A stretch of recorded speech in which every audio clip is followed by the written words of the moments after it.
अस्सलाम वालेकुम वरहमतुल्लाहि वबरकातुहू। जुम्मतुल मुबारक जो आज जुम्मा है, अल्लाह हम सब के लिए आसानियाँ पैदा फरमाए। जुम्मे के लिए आज हम शुरू करें जी। We are going to start from the page 12. It's the rush for African territory. In my previous lecture, I told you something about the causes. What were the main causes for Scramble for Africa? And in this perspective, I shared a lot of knowledge about the strategic point of view, the weaponry, you can say the quest for medicine, obviously working for its power and prestige, and just getting a lot of new resources for the industrial revolution. So we talk a lot about those points. Today I'm starting with the article, and it is the rush for African territory. In addition to the general factor discussed in the previous section, each European nation had its own particular motives for involvement in Africa. First of all, it's Britain. Britain's original concern had been to protect its vital Indian Ocean trading route, and this explains its interest in Egypt and South Africa. The discovery of gold, diamonds, and valuable minerals in the Transvaal alerted Britain to economic rewards of acquiring more land in Africa, determined to stop other European countries, particularly France and Germany, from gaining these mineral-rich areas for themselves. Britain moved quickly to secure as much of East Africa as possible. Encouraged by the imperialist adventurers such as Cecil Rhodes, Britain took possession of most of Eastern Africa in the last 20 years of 19th century. This includes Egypt, Sudan, British East Africa, Kenya and Uganda, British Somaliland, Southern and Northern Rhodesia and Transvaal, South Africa, Gambia, Sierra Leone, Nigeria, and blah blah blah. For more than 30% of African population, right? Roots' ambition in Africa was to build a railway and a telegraph line from Cairo in the north to the Cape in the south, thus reinforcing British commercial gain from African possessions. So, if I simply give you a crux of all this paragraph about the Britain, what were the British interest in Africa? So, there are a couple of things we need to remember. First of all, it's the trading route. It is very important because you remember in my last lecture, I told you how British took the control of Suez Canal for the sake of trading route. So same is the case for that thing. Just to make sure that British has a very smooth transaction. From Europe to East Asia or Africa. They decided to capture as much land as possible in Africa. This was the first reason to rush for African territory. Second, when the British explorer, they discovered a lot of valuable minerals like gold and diamond and other valuable minerals. So they decided to rush towards Africa as far as possible because they, at the same time, they wanted to stop Germany and France, the other European nation, to get all those valuable minerals. This is the second thing. And in the last 20 years of 19th century, one can say that yes, last 20 years of 19th century, they took control of almost 30%. They took control of, not it's not 30%, they took control of a lot of areas, eastern areas in Africa, and including like it's Zambia, Zimbabwe, Uganda, Botswana. You need to learn once. You know a lot about the name of the countries. So the population in those countries, the 30% of African population were there, right? And especially one more point I need to mention. It was Cecil Rhodes. Cecil Rhodes was a person who was specially given the permission. He was encouraged by the imperialist state just to go ahead in Africa and try to get a lot of knowledge and get something, so the British have a chance to acquire maximum land. And what was the main or the prime goal of Cecil Rhodes?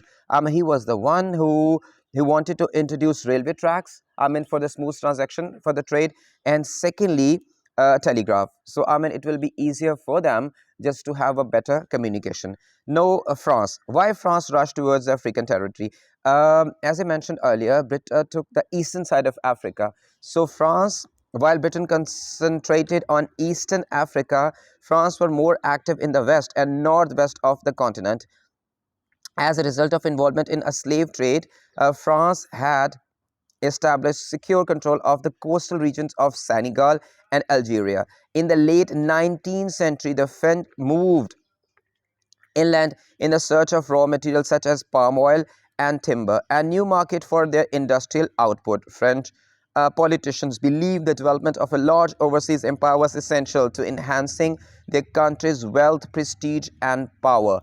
So, to the couple of points for why French went to Africa. First of all, obviously, it's the competition which forced France to be there in Africa, as British took a lot of areas in eastern side. So French decided to have a lot of area in western side and southwestern side, right? And taking the northwestern side, sorry.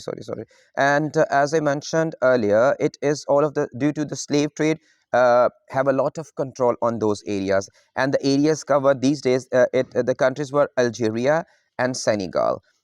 Okay, British were there when they came to know about the gold, about the diamond, and other rich valuable minerals. So why French went there? Because already a lot of things were captured by the British government. So French went there in a sake of palm oil, because they discovered there's a lot of reserves of palm oil there. Palm oil, then timber, and thirdly, obviously, after the revolution, industrial revolution, France it was desperate to find a new new market for their products. So I mean, African country was one of them. So that is the reason they went to Africa. And just please do remember that France captured a lot of areas in west and northern west areas, right? No, Belgium was a small country at that particular moment.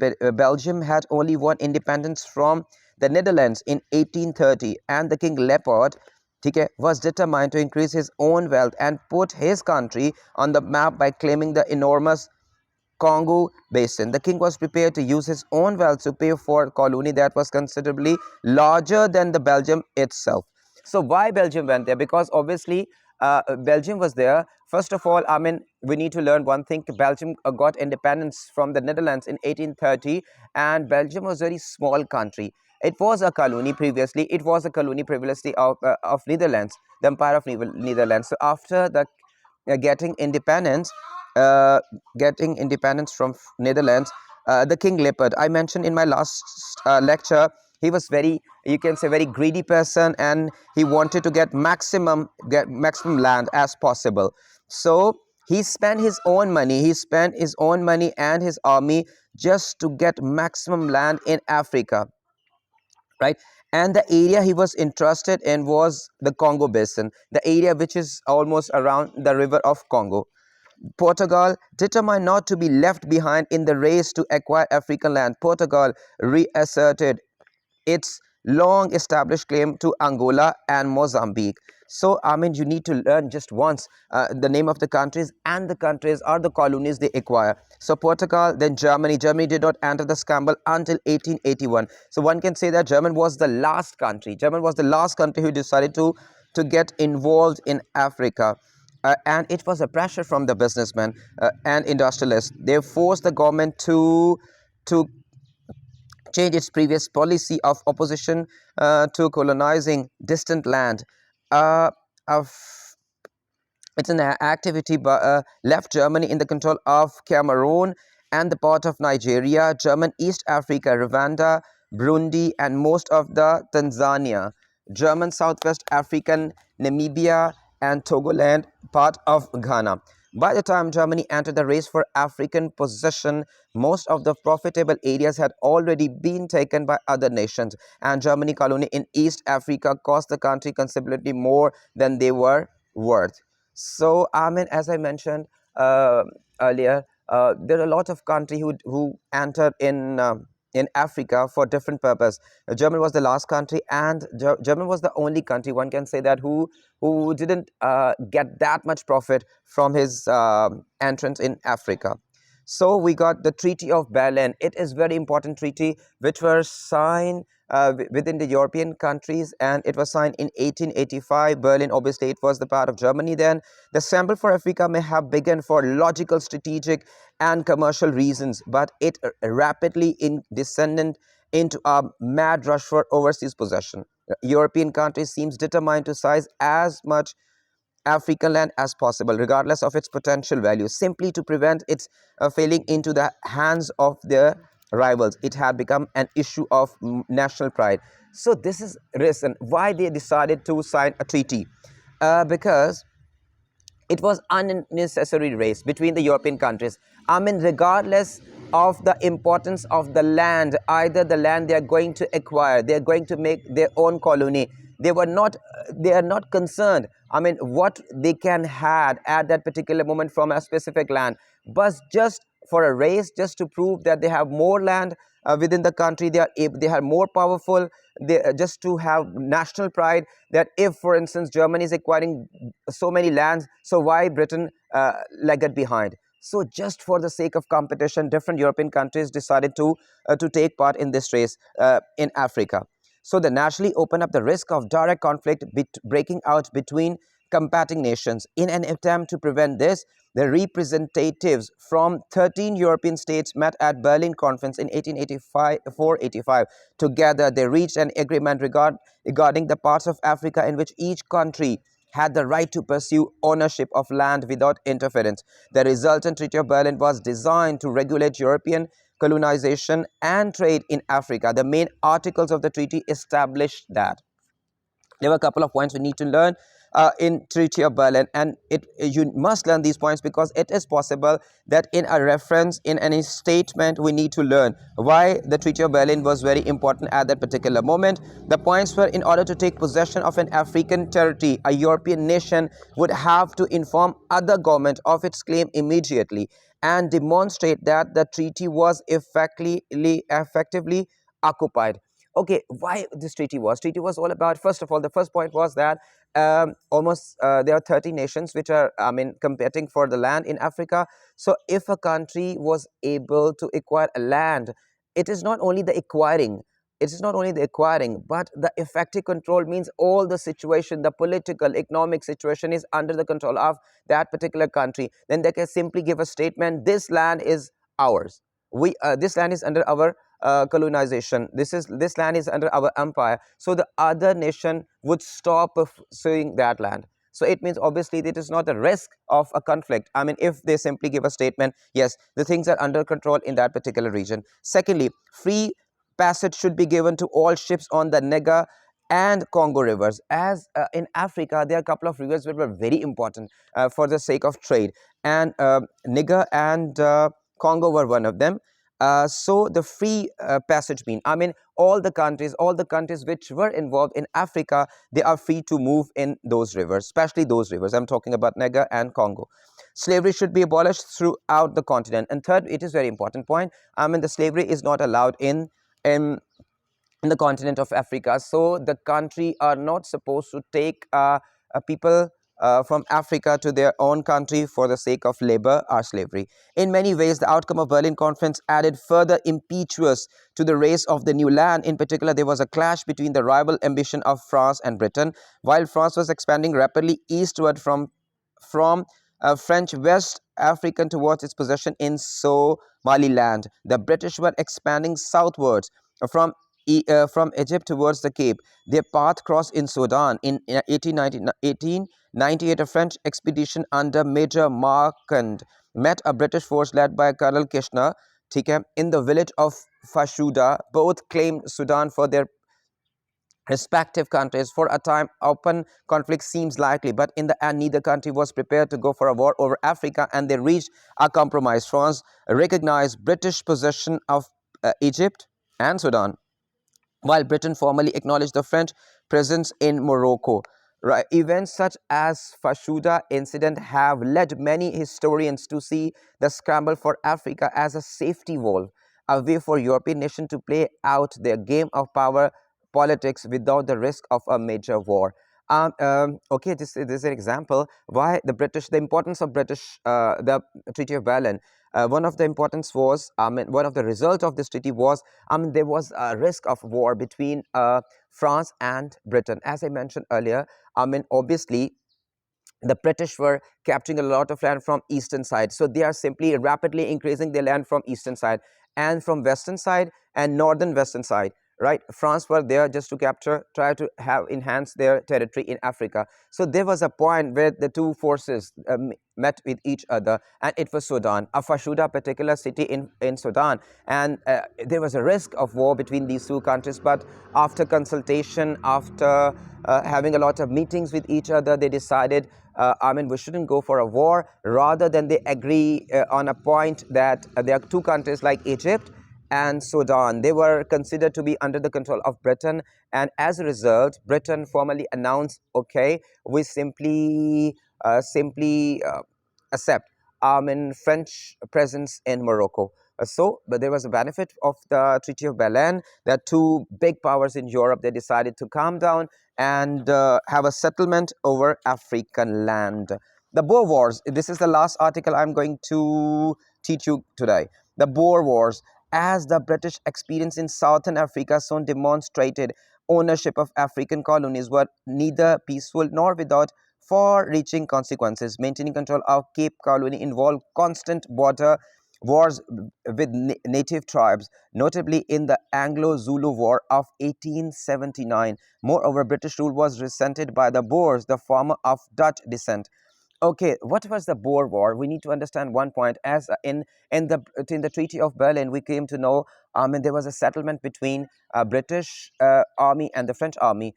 But obviously, it is not easy to capture a lot of land without resistance. So British uh, yes.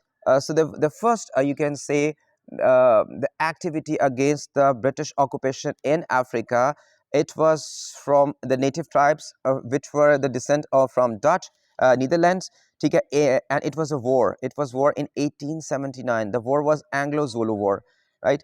Who moved inland to settle in Orange for the state and the Transvaal. In 1877, Britain claimed possession of the gold and diamond-rich Transvaal. However, once assured that the Zulu threat had been removed, the Transvaal Boers rebelled and claimed independence. The first Boer was in 1880 to 1881, was little more than a series of skirmishes, small, you can say, fighting, in which the ill-prepared British troops were defeated. Under the terms of Pretoria Convention 1881, the Transvaal and the Orange State were given self-governing status under British oversight. So, what is the background of the Boer War? We need to understand that. Obviously, as I mentioned, there wasn't any serious concerns between the countries, between the European countries, due to the due to the Berlin Treaty of Berlin. But obviously, the native people are the inhabitant of those areas which were taken away by British, either British or France. They were not ready to give away.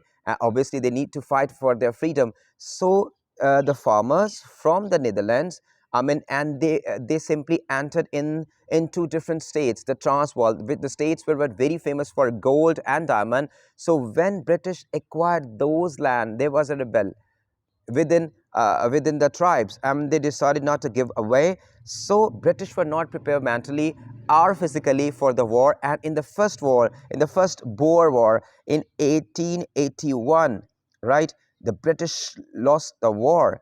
And under the terms of Pretoria Convention, it was a convention through which a Transvaal and the state for Orange Free State were given self-governing. They are given the freedom as status under the British oversight. Further discoveries of gold deposits in Transvaal drew many new settlers to the region. Most of them British, however, the new overcome were denied political economic rights by the Transvaal president Paul Kruger. British expansionist ambition, encouraged mainly by the Prime Minister of Cape Colony Cecil Rhodes, led to the failure James Raid of 1895. The British government hoped that the settler in the region would rebel against the Transvaal government, and the intention was for British forces led by the statesman Leander Starr Jamesons to go to their assistance as a pretext for invasion. However, when the rebellion failed to materialize, James led his forces into Transvaal anyway. They were swiftly driven back by the Boers. Okay, see that. As I in the Pretoria Convention 1881, a lot of land were obviously given the self-governments under the control of British, but new settlers from Britain, they were not ready to accept this term and condition. So they decided to keep on exploring and keep on increasing pressure on the people of Transvaal. So at that particular moment, Transvaal President Paul Kruger, he was there in South Africa, and he was not ready to give a lot of facilities, a lot of you can say it's not a warm welcome for the new settlers from Britain. So the people, the fresh settlers from Britain, under the leadership of Leander Starr James, the Jamesons, they decided to have a war just to get the land back from Paul Kruger, the South African Prime Minister, right? But again, they were failed to do so. So you can say that the first two wars in 1880 and 1881, right? Both those were very crucial for British because they lost the wars. Other European nations resented this British invasion of what they regarded as a small independent nation, like German Kaiser Wilhelm II. Even sent a telegram to Kruger congratulating him on defending the raiders, right? This caused huge indignation in Britain and resulted in a deterioration in Anglo-German relationship. So obviously, when Paul Kruger was able to survive the attack from the British, obviously the Britain has a very good army, very good navy, more latest weaponry they had, but still they were not able to capture the land in Africa, especially I'm talking about the Transvaal and the Free State of Orange. In those areas, they were not able to have their colony successfully. So they lost the battle, they lost the war between the from Paul Kruger. So it was, you can say that obviously German has a German was very keen to get maximum land in Africa, and obviously I mentioned earlier, German was the last country to enter in the race in Africa. So German Kaiser Wilhelm II, they sent a note to the president of South African Republic Transvaal, and congratulated him for that. He was the one who successfully defeated British army. So it is like a sort of, you can say, sort of just giving a chance, just a very, you can say, negative impact on the relationship of the both country, German and England. In 1899, Kruger demanded the withdrawal of British troops and full independence for the Transvaal. When the Britain refused to grant this, Kruger declared war. After a series of early victories by the Boers, Britain dramatically increased the number of troops in South Africa, and Britain succeeded in relieving several besieged cities and captured the Transvaal capital Pretoria in June 1900. After this, the Boer adopted guerrilla tactics, carrying out surprise raids on the British-held railways and storage depots. But after 2 further years of fighting, the Boer were forced to surrender. Britain victory in this the Second Boer War was confirmed by the Treaty of Vereniging 1902, which placed Orange Free State and the Transvaal firmly under the British control. So there was a series of the Boer Wars between between British and the people or the tribes of Transvaal and Free State of Orange. Though in the first two wars they were able to survive, but from out of the blue, they increase the army. The British increased their army in 1900. They were able to get the land back, the Transvaal and the Free State of Orange, and under the complete control of Britain within 2 years. So the Boer Wars, obviously, the result of the Boer Wars was the failure for the Paul Kruger, because not a single European country came to help him out against the British. However, victory came at a price. The power of the British Empire had been severely challenged by a relatively small number of Boers, revealing fundamental weakness in the British army. The Second Boer War cost the taxpayer more than £200 million, a huge amount of money at the beginning of the 20th century, and 22,000 soldiers of the British Empire died. In addition, Britain was condemned by the international community for its scorched earth policy during the war, for the establishment of the concentration camps in which the wives and the children of the Boer fighters were imprisoned. These camps were originally intended to be refugee centers for the civilian left homeless by fighting, but conditions they were very poor. They were administered harshly in the hope that this would force the Boers to surrender. With bad hygiene and little food, suffering and death were commonplace in the camps. and 30,000 civilians died during the war. So I mean, obviously British paid a lot of price for that. I mean, they had to face the music because especially there is a strong opposition within the country in Britain. I mean, they simply said we pay a lot of taxes, and they are almost, you can say, 200 million pounds. Just consider 200 million pounds in the beginning of 20th century. It was a huge amount, and 22,000. I mean, the soldiers flatlined during the war. So this is the kind of laws which were for the British government or for Britain. But at the same time, they adopted a policy of scorched earth policy. Through that policy, they imprison the fighters' children and their wives under very strict conditions. I mean, they were hardly given anything to survive, and 30,000 civilians died. I mean, during that war. So, I mean, obviously there was an issue. There was a voice against the British government. I mean, there is a loss of so many humans as a result of the British politicians, and the public opinion in general were divided over whether British should continue its imperialist policy. Many people believe that the Wilhelm II's telegram to Kruger was a clear sign that Germany would support the Boers in the case of future conflict with Britain. Feeling both isolated and vulnerable, Britain began seeking allies elsewhere in the world, starting with Japan. So obviously, see that after the war, Boer Wars, and losing a lot of money, losing a lot of soldiers, and have a very, you can say, stigma on their democratic policies.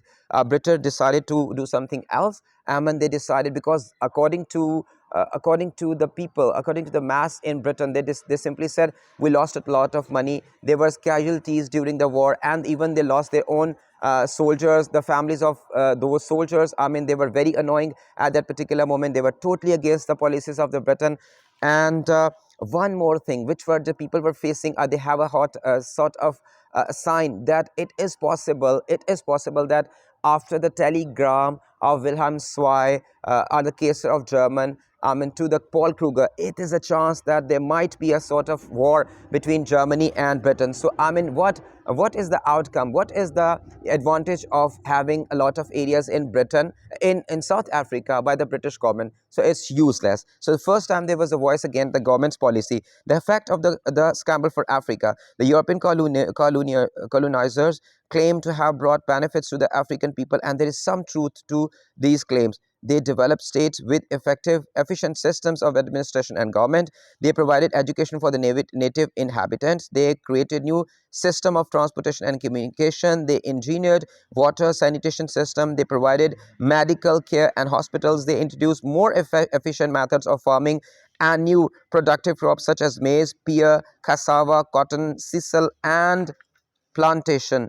And however, this was not the whole story. As a result of the European colonization, Africa was randomly partitioned according to the needs and the wishes of the colonizers, who took no account of existing boundaries.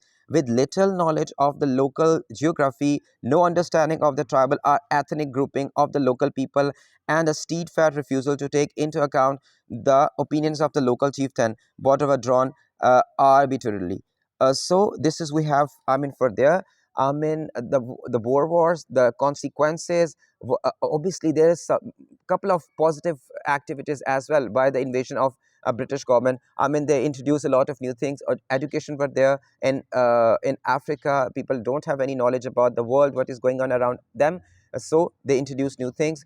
Very good medical facilities for the African through European nation. Then there's obviously the cultural issues as well, because they are not able to protect their cultures. Obviously, British were the superior, and they decided to impose their own policies, own culture in Britain, in Africa. So there are, you can say, pros and cons for the British in Africa. So in many of its African possessions, such as the northern Nigeria, Britain adopted a form of indirect control and governed through local chieftains. However, other European nations referred more direct rule in both cases. Government was based on a clear administrative hierarchy, with Europeans at the top and the African below. The explorer Henry Morton Stanley ate of the African in order to rule them, and and keep one's life amongst them, it is necessary to regard them as a children. Such statements reflect the Europeans' view that Africans were inferior to them. A traditional African culture were undermined as the European introduced Western style education, clothes, building, and religion. In much the same way, the introduction of money completely changed the nature of the African economy. You know what is the most important thing while we are learning, while we are preparing the history of A levels?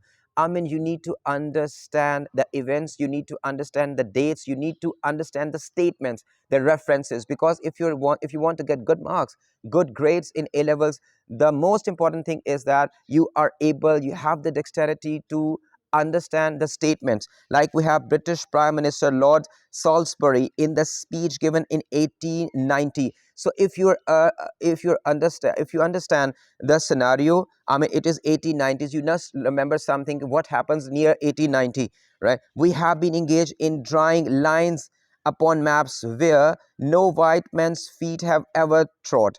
So it's site of, you can say, superiority, that the thing we have done in present nobody has done in the past before. We have been giving away mountains, rivers, lakes to each other, only hindered by the small impediment that we never knew exactly where the mountains and rivers and lakes were. So this is a kind of statement through which we can understand what was the strategy, what was the kind of feeling British government had at that particular moment. So these things you need to learn, and obviously by the passage of time, with the passage of time, inshallah ta'ala, I'm going to give you a lot of tips. We need to practice a lot through the past papers as well. No longer able to farm their former land, African had little choice but to take jobs as a cheap labor on public work, as a building roads, railways. In addition, after colonization, there was large-scale exploitation of African resources. Obviously, this is one of the cases why all the European nations were there, just to get maximum raw material as much as possible. And especially, I mean, they were investing a lot in African copper, gold, diamond, ivory, the cash crops such as cotton and coffee. So, I mean, they tried the level best for this sake. At the time, the exploitation reached alarming level of inhumanity. For example, Lippert II of Belgium amassed a huge fortune from a rubber plantation in the Congo basin. He used forced labor effectively. It's a form of slavery which had been expressively outlawed by the Treaty of Berlin, but still they work for that. Workers who failed to meet their quotas were beaten, mutilated, or killed. The missionary John Harris was so shocked by what he saw in the Congo that he wrote to Lippert's representative in the area. So see that this is important reference by John Harris, one of the missionary in the Congo. I have just returned from a journey inland to the village of Insongo Mayobo. The abject misery and utter abandon is positively indescribable. I was so moved, Your Excellency, by the people's story. I took the liberty of promising them that in future you will only kill them for crime they commit. I mean, this is a very eye-opener statement, and this is one of the, you can say, this is not a moderate point of view. This is actually the true picture what were happening in Africa under the control of Leopard II, the Belgian president. African resistance to European rule sometimes led to the harsh retribution. Many African chieftains were killed or sent into exile for denying attempts by Europeans to take over their land. Chief Makawa of the Hihi, for example, was beheaded for opposing German colony rule in Tanganyika between 1904-1907. The Herero and the Nama peoples rebelled against German rule in German Southwest Africa. The German drove them out into the Kalahari Desert and left them there. Most of them died of hunger or thirst, and the allegation that German soldiers poisoned desert wells that led the charges of genocide. So see that all the kind of brutality the European had in Africa. We already read about the Germans, we read about the British and French. I mean, how they treated with the local people. The effect of the scramble on international relations, as shown by the Treaty of Berlin, European nations had gone to some length to ensure that the rush for land in Africa did not lead to war between them. Nevertheless, this could not disguise the fact that they remained rivals competing for raw material, markets, trade, and territory. Most notable Fashuda incident led to the widespread outrage in both France and the Britain, with each country accusing the other of unjustified aggression Both nations began the process of mobilizing their fleets in preparation for the war before a compromise was finally reached. Tension between European nations intensified when Germany entered the race for African possession. Britain, in particular, saw German acquisition in Africa as a threat to its own strategic and commercial interests. Though we learned through the Treaty of Berlin, obviously there was something for the sake of you can say peace. I mean, the Treaty of Berlin tried to be there just to calm the European nation down, that they are not supposed to war within themselves. But still, in the longer run, there was a chance. I mean, as the British, the Germans, and the French, they increased their land in Africa. So there was a risk. There was a risk that this might be possible, that in future there was a war between the countries, I mean, like Germany with France or Germany with Britain. In the late 19th century, there was a period of intense nationalism. I mean, in the late 19th century, it means you can say that 1890 to 1900, there was you can say a keen desire to get freedom. European governments were determined to protect their own rights and interests. Moreover, public opinion demanded that they did so. National pride was at stake, and increasingly countries were prepared to adopt aggressive foreign policies to preserve this pride. In this sense, the Scramble for Africa instigated an arms race as countries began to enhance their military capabilities in order to defend their empires. So this is what we have for today, and you can say that we have completed the first. You can say that it's almost we have done. Yes, it's almost we have done with the first you can say it's not article, it's the first section of the first chapter. So I mean, I recommend all of you just to skim through the whole chapter. It's almost page 19. We have done the page 19 as well. So, and try to learn the question. So after skim through the whole chapter, you are able to learn, you are able to answer, why did European nation take part in the Scramble for Africa in the period from 1871 to 1900? Obviously, I told you it's all the strategic weaponry, quest for the medicine, prestige, trading routes is all. We can write it down here. There, the industrial revolution in Europe was the main reason for Scramble for Africa. Obviously, they want to get maximum raw material from Africa, like cotton, palm oil, and they are desperate to have a market in Africa. So you can write a lot of stuff from here. What were the aims of Treaty of Berlin? Yes, we got 3 aims. You know that what they were. What were the implications of the Boer Wars for British foreign policy? Boer Wars, especially the participation of Wilhelm II, the German Kaiser, there was alarming situation between British government and Germany. So you can write a lot of stuff from that point of view. Source A. So we have sources. You know, if you want to prepare a really good, preparation, you want to go for a good preparation, you need to learn the sources. They see that source 1, it's the Kaiser, Wilhelm II to Paul Kruger. I mentioned earlier about all this. Then see the cartoons. You need to see even the cartoons very with a keen insight. A British cartoon published in 1906. So whenever you people have a cartoon, whenever you have a source, right, you need to learn a couple of things. I'm in the year, the events around that year, and who is saying that. Who is saying that? This is also important. 3 things in a source: the year, the events around those years, and thirdly, who is saying that. And obviously the last and the most important, you are able to understand what is it's all about. A British cartoon published in 1906 commenting on event in Congo in the rubber coil, right? So you understand to study what is sources is all about. This is we have till the page 19. I try my level best to give you a sort of ideas about the whole chapter. In my next lecture, I'm going to start the emergence of USA as a world power. But before this, it is highly recommended. On Saturday, Sunday, we people obviously have off in my academy, so need to learn a lot. Till then, fi aman Allah and goodbye.